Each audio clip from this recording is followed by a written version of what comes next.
corpus By whose authority? from the Senate Presidential Budget. Sino mas mataas? Senate President o Pro Tem? On the level ng USAA, security enforcement, hindi namin masasagot yan kasi yung instruction lang na dumadating sa amin. Sir, guest sila eh. Guest sila ni SP eh. Si SP Cayetano eh. He's still the SP. If He's you still want, the Senate President. if you want, I can bring you to General Lee. Ba't hindi rin siya pumunta dito? Here. Why can't he Di talk to ba, us? di ba sinasabi niya siya yung Sergeant at Arms? Ba't hindi siya humarap dito? I actually tried to enter the office a while ago. They stopped me. I will relay your concern. I will relay your So in the meantime, anong mangyayari sa atin dito? Kasi kahapon I will relay ang your concern. ayos-ayos ng kausap eh. Tapos wala namang kayong sinabi, wala kayong binigay ng ibang memo na may pagbabago. So anong nangyari dyan? I will relay your concern now. Right now, I will go to General Corpus. I will relay your concern. But so far, the instruction for today is there is no hearing. Meron bang hearing? Di ba sinabi ni SP Cayetano? As far as our level is concerned, yun po ang instruction, and everybody should go through the visitor management system. That is the instruction. So kung to go through your BMS. So if we sign them up now, The will BMS. they approve? So BMS namin lahat yan. If you approve that through your visitor manager, they can. Okay. So we can fill it out. You can We'll fill fill it it out. Okay. That's what we were saying. So we'll do that.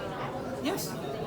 And you'll approve the QR code so they can enter. We don't approve. Yes, sila yung sa atin. Kasi sa office You namin. actually will approve that. You actually will approve the visitor request from your office. Nasaan yung sinasabi mong Sergeant? Where is he? Where is he? Ba't ayaw niyang humarap? Ang PSC is going down. Si visitor management system. Ang ayos-ayos ng usapan natin kahapon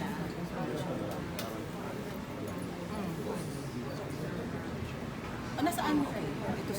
Sabi mo maglalagay ka ng BM. Pero alam mo, wala kayong sinabi sa amin yesterday na gagawin dito sa amin. Sandali lang.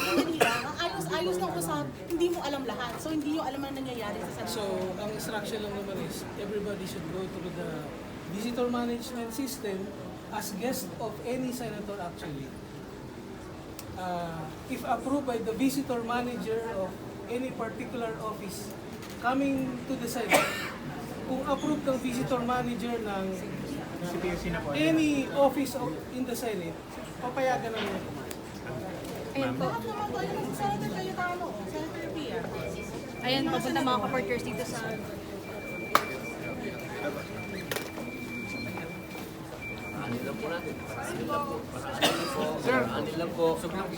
Urong lang po. Luwag. Huwag lang tayo, luwag. Ang usapan kahapon with Blue Ribbon, aakyat sila. Sir. Nasa guest Atras list tayo, sila. atras. Ngayon, Atras, they're asking us. atras. Siksikan. Kahapon sa Karen Cordata.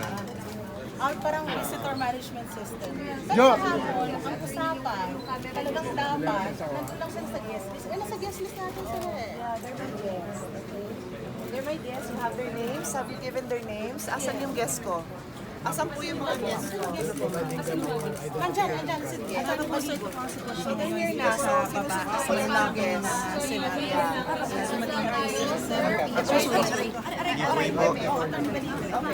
Kakasiksikan na yung meeting. Dahil yung mga guests na ngayon para sa hearing, so nandito yung mga guests na pinatawag para sa hearing, pero baka nagkakaproblema dahil hindi pinakapasok ka na. Dahan.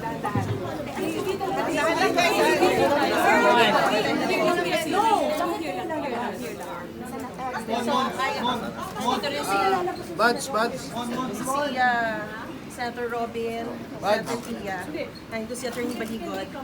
Attorney, ano po ang sinabi sa inyo? Sorry. Hey guys. Sumama kayo sa amin. Iya kayo tayo. Wait lang. Sumama kayo sa amin. Okay. Ayan na. Pasok!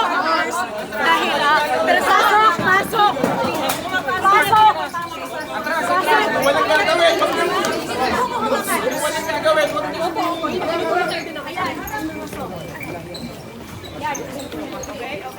Ayan, kasama ng mga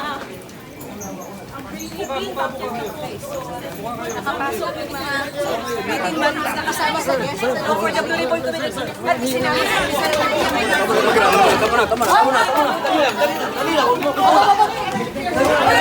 God! Senator!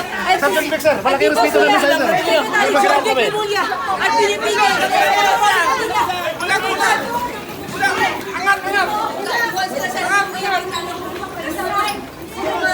Parehan sa amin dito!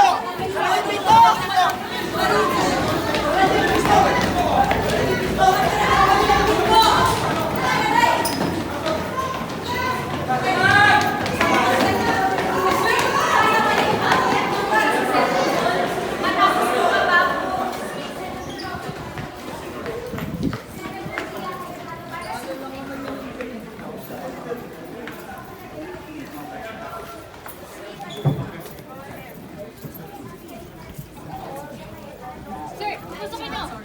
Kasama si sir. Sir. They're my guests. Bakit daw hindi pinapapasok?